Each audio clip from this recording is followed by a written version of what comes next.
23 года непростой службы. Выявляю причину и ищу виновных в возникновении происшедших пожаров. Как разобраться в причинах пожара и найти виновного, знает заинец, посвятивший свою жизнь службе в органах государственного пожарного надзора. Татарские ташики и японские туми-ишу. По нашему собственному рецепту мы делаем малосольные огурцы с имбирем, с чесночком. Такие очень интересные, насыщенные, с острым перцем халапеньо. Что успели отведать гости этнофестиваля и какими еще развлечениями порадовали альметьевцев? Дело шумное. Мы будем развиваться в дальнейшем. В Лениногорске соревновались за звание самых громких. Кто стал чемпионом по автозвуку? Это новости Юго-Востока Татарстана. В студии Рената Столярова. Здравствуйте. Грузовой автомобиль столкнулся с мопедом в Альметьевском районе. Все произошло на автодороге Казань-Оренбург. За рулем мопеда без государственного регистрационного знака находился 12-летний подросток. Он двигался со стороны Казани в направлении Оренбурга. Предварительно при выезде с обочины на проезжую часть мальчик не убедился в безопасности маневра и столкнулся с грузовиком. Им управлял 43-летний мужчина. Он двигался попутно. В результате аварии пострадал водитель мопеда. Его доставили в приемный покой медсанчасти. Отмечается, что подросток был в шлеме. Автомобиль сбил 6-летнего ребенка. Авария произошла в Альметьевске напротив дома 124/7 по улице Ленина. Дошкольник пересекал проезжую часть на велосипеде по полосе для велосипедистов. Наезд на мальчика совершил водитель «Лады Приоры», не выбравший безопасную скорость движения. В результате ДТП пострадавшего с полученными ранениями доставили в медсанчасть. Государственный пожарный надзор отметил 95-летие. Сегодня в органах Госпожнадзора России работает около 13 тысяч человек. Герой нашего следующего сюжета Евгений Батунов из Заинска. Он посвятил службе 23 года. С какими трудностями на работе приходилось сталкиваться старшему дознавателю, смотрите в сюжете. Уже 3 года выявляю причину и ищу виновных в возникновении происшедших пожаров. Совмещать кабинетную работу с непростой работой на пожаре. Этим последние годы своей службы в МЧС занимается старший дознаватель отдела надзорной деятельности Евгений Батунов. За его плечами 23 года службы, а началось все с учебы в Екатеринбургском пожарно-техническом училище, которое закончил в 1999 году. Но главным в выборе профессии стал пример отца Вячеслава Батунова, который положил начало династии. Я видел, так скажем, все это дело изнутри. Видел, как он выезжает на пожары, видел, как он уезжает на инспектирование, видел, как также выезжает на дознание по пожарам.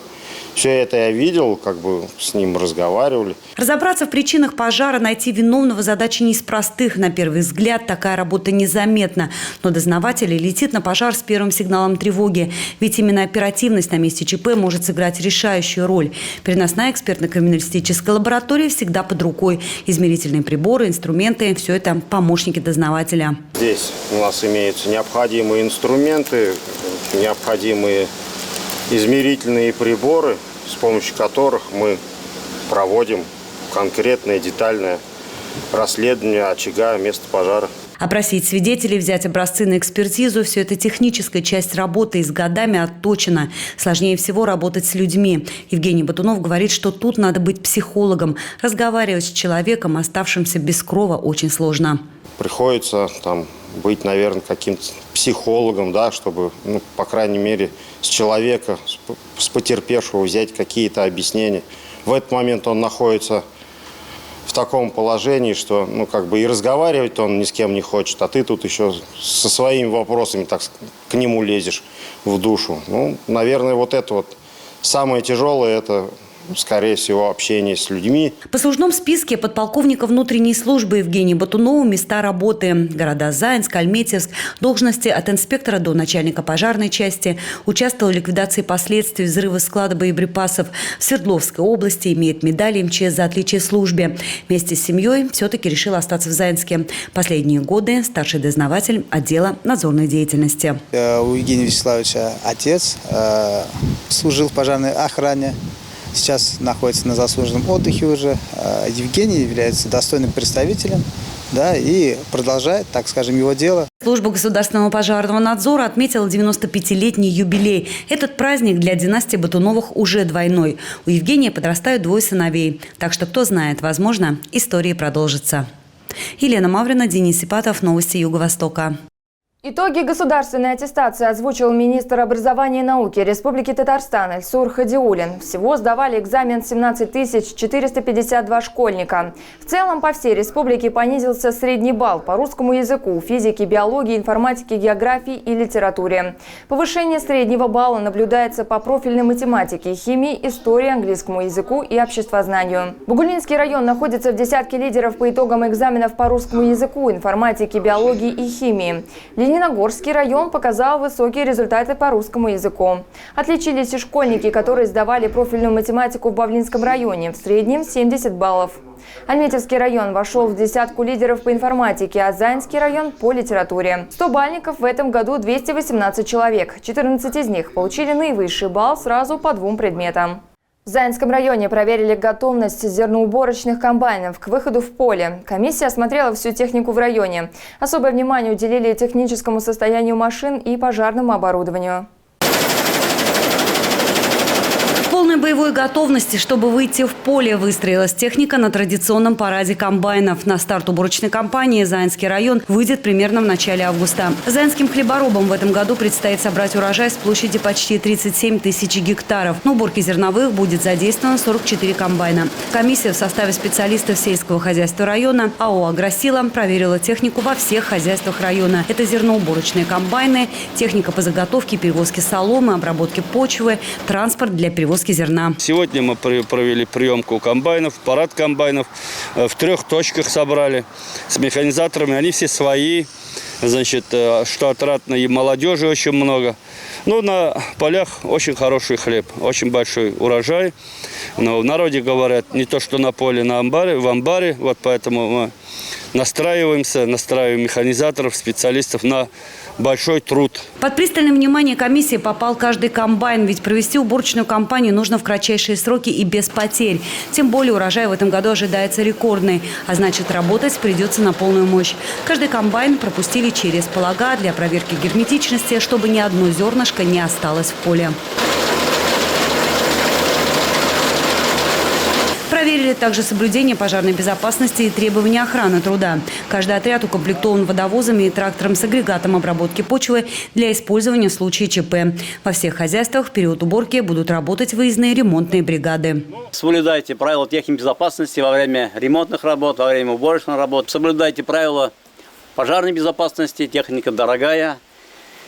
Желаю вам хорошо заработать, без аварийной работы. Хлеборобы в первую очередь заинтересованы в качестве уборки. При выполнении сезонного задания ваши расценки автоматически увеличатся в 2 раза, я хочу сказать. По итогам готовности зерновых комплексов первое место заняла агрофирма «Восток», второе место агрофирма «Зай», третье место агрофирма «Заинский сахар». Аграрии ожидают в этом году урожая не менее 50 центнеров с гектара. Елена Маврина, Денис Ипатов, Александр Тимофеев. Новости Юго-Востока. Альметьевцы могут проверить свое здоровье. Профилактическая акция пройдет в среду 20 июля в 14 часов в парке здоровья. У желающих есть возможность проверить артериальное давление, сдать анализы на сахарный диабет, атеросклероз, пройти анонимный тест на ВИЧ. Также для горожан подготовили интересную программу, а для детей организуют площадку со спортивными играми. Вы можете не только смотреть новости по телевизору, но и читать их в газете. Подпишитесь на «Знамя труда» или «Метандары». Сделать это можно в почтовых отделениях или в редакции с любого месяца. По почтовой подписке издания будут доставлять прямо к вам домой. При оформлении подписки в редакции цена на нее будет ниже, а газету нужно забирать самостоятельно. На периодику можно подписаться и не выходя из дома. Для этого нужно зайти на наш сайт и перейти по ссылке через баннер. А еще таким простым способом можно сделать подарок близким, подписав их на любимые издания. Телефон для справок 32 59 81. Больше новостей вы найдете на нашем сайте almetьевск-ру.ру. Делитесь и вы с нами интересными новостями, пишите о радостных событиях и сообщайте о проблемах. Сделать это можно как по номеру WhatsApp, так и через соцсети. Мы продолжаем выпуск, и вот о чем расскажем далее. Татарские ташики и японские туми-ишу, что успели отведать гости этнофестиваля и какими еще развлечениями порадовали альметьевцев. Дело шумное. В Лениногорске соревновались за звание самых громких, кто стал чемпионом по автозвуку.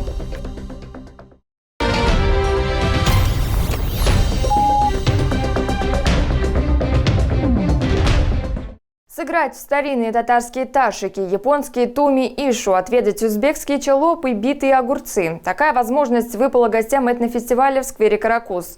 Еще они увидели народные танцы и услышали горловое пение. Что вошло в программу фестиваля народов, расскажем в сюжете.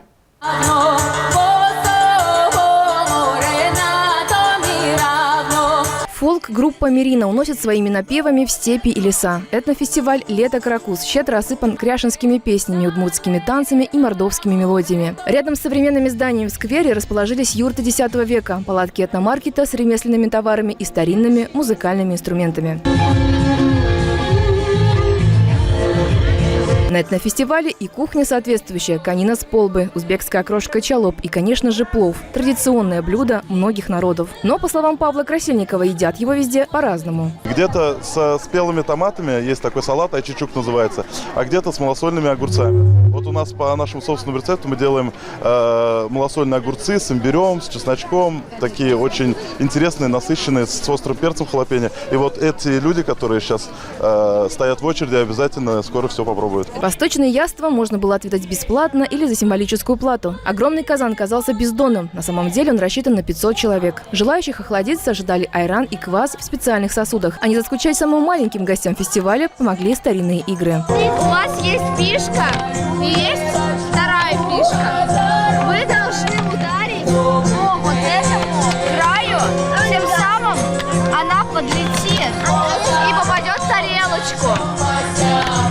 Очень занимательная игра. Фишка должна залететь в тарелочку. Кто загонит их больше, выигрывает. Так играют в блошики. Татарские ташики, японскую туми-ишу, а еще чилийские, бурятские, корейские игры привезли скауты Бугульмы. У нас дети, например, не один, вот вчера сидели, сегодня дети не отходят от наших игр. Им настолько это интересно.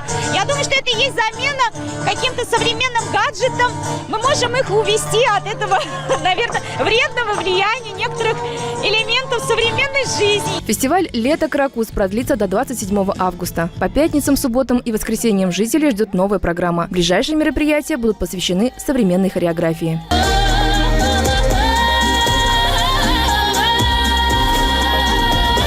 Катерина Машинцева, Эльнур Залятов, новости Юго-Востока.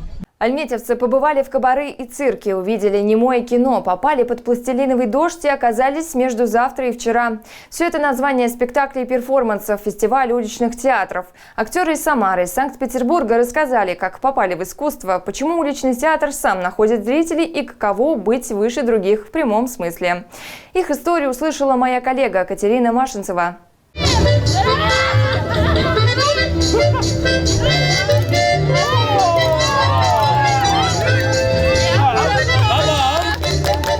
В этом театре можно ходить между рядов, не воздерживаться от фото и видеосъемки, шуметь как можно больше, аплодируя, подпевая и выкрикивая. А еще ненадолго оказаться внутри спектакля.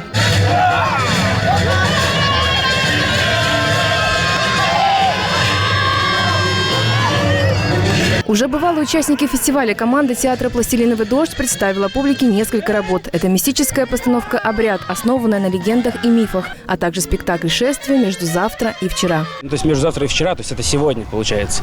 И как раз показывается, что мы можем пройти, какие истории с нами случаются на всем нашем жизненном пути. И юмор это такой пластилин, через который можно, я считаю, делать все, тем более о драме, конечно же.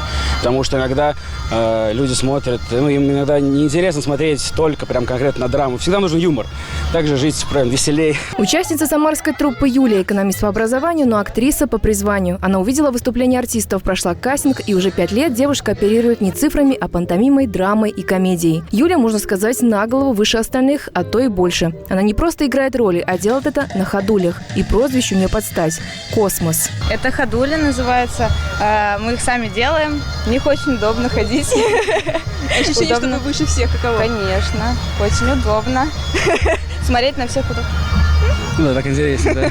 Страсти, любовь, смерть, воскрешение – все это, по словам актрисы другого театра, есть в «Улиточной рапсодии».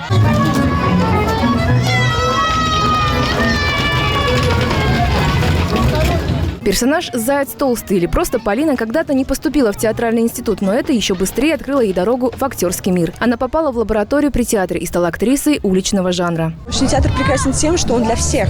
То есть все-таки в нашем, по крайней мере на нашем постсоветском пространстве поход в театр воспринимается какой-то праздник. И, соответственно, впечатления должны быть такие же. А уличный театр находит тебя сам. Ты стоишь на улице, он приходит к тебе. И, соответственно, от него никаких ожиданий таких не может быть. Следовательно, он более доступен для людей и даже для воздействия на людей. Ее труппа – новый участник фестиваля «Легкие крылья». Сама артистка в первый раз приехала в Татарстан. И это приключение, по ее словам, незабываемо. Очень нравится. Невероятный город. Я первый раз в Татарстане. Это невероятное приключение. Нам очень нравится. Фестиваль очень организованный, очень много интересных театров. Очень жалко, что из-за того, что мы играем, мы не успеваем посмотреть других, потому что смотришь на программу, хочется сходить на всех, а ничего не успеваете, и это очень жалко. В фестивале участвовало 16 театров большими и малыми труппами, и даже в лице одного артиста. Все со своими номерами, историями, эмоциями и жаждой новой встречи. Привет! Очень хороший город, с удовольствием. Я уже второй раз сюда приезжаю. В восторге. Еще хочу приезжать долго-долго. И каждый зритель театрального праздника солидарен со старым шарманщиком.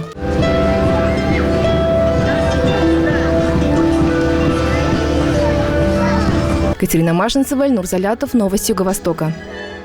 3 дня фестиваль уличных театров «Легкие крылья» смешил, развлекал и заставлял грустить своих зрителей. Театральный праздник завершен, актеры разъехались, но что осталось в сердцах у его участников? Что такое фестиваль «Легкие крылья»? Кукольный театр Карабаса-Барабаса. Самое знаменитое явление в мире, известное всем, начиная с младенцев. Когда они все вместе шли, просто вообще дух захватывает от того, сколько у нас творческих людей. Фестиваль «Легкие крылья» – это искренность. Любовь. Это не описать словами. Не можешь понять, как же это произошло. Там вот страсти. Великолепно! Одна фраза, что еще нужно? Для меня фестиваль «Легкие крылья» – это постоянное вдохновение. Молодость, творчество и что еще? И задор. Вот и все. Высокий полет. В Лениногорске прошел чемпионат Татарстана по автозвуку. Его провели уже в 4-й раз. Участники собрались на площадке автошколы ДОСААФ и устроили мощную дискотеку на окраине города. Кто оказался громче всех, знает Наталья Лакомкина.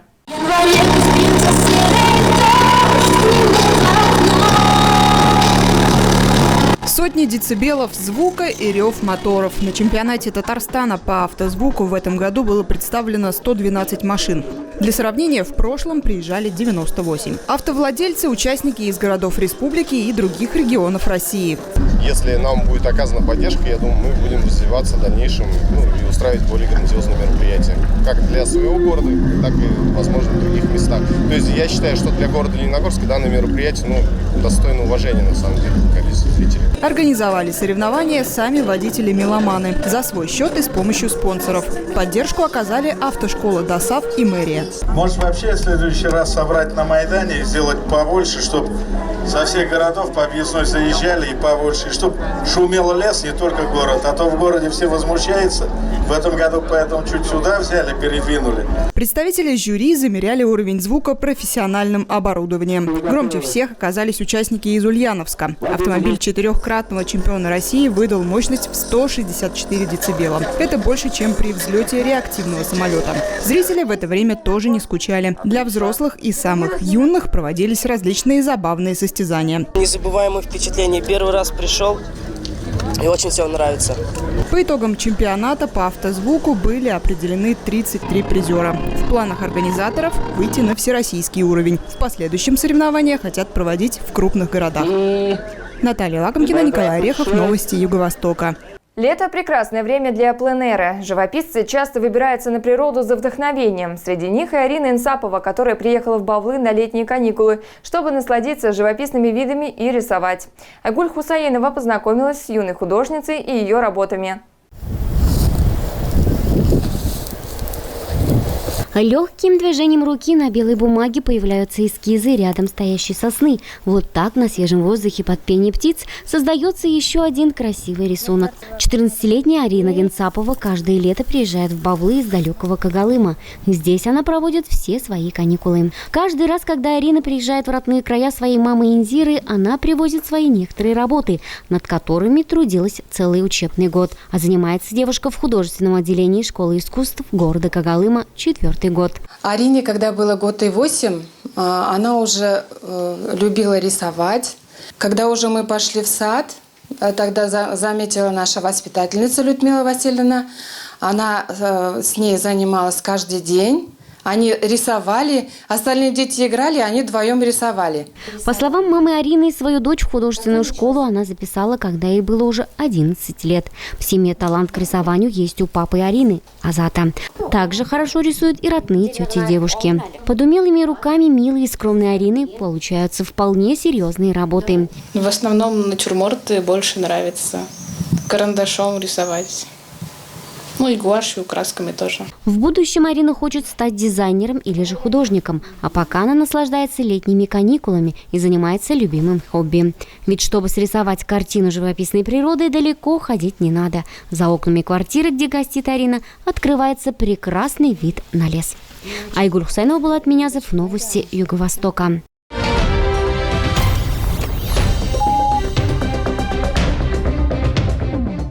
Это все новости на сегодня. Еще больше есть на нашем сайте almetisk-ru.ru. Также подписывайтесь на телеграм-канал ЮВТ-24, чтобы узнавать о событиях оперативно, где бы вы ни находились. Написать нам можно в соцсетях и по мессенджеру WhatsApp. Я прощаюсь с вами. До встречи в эфире.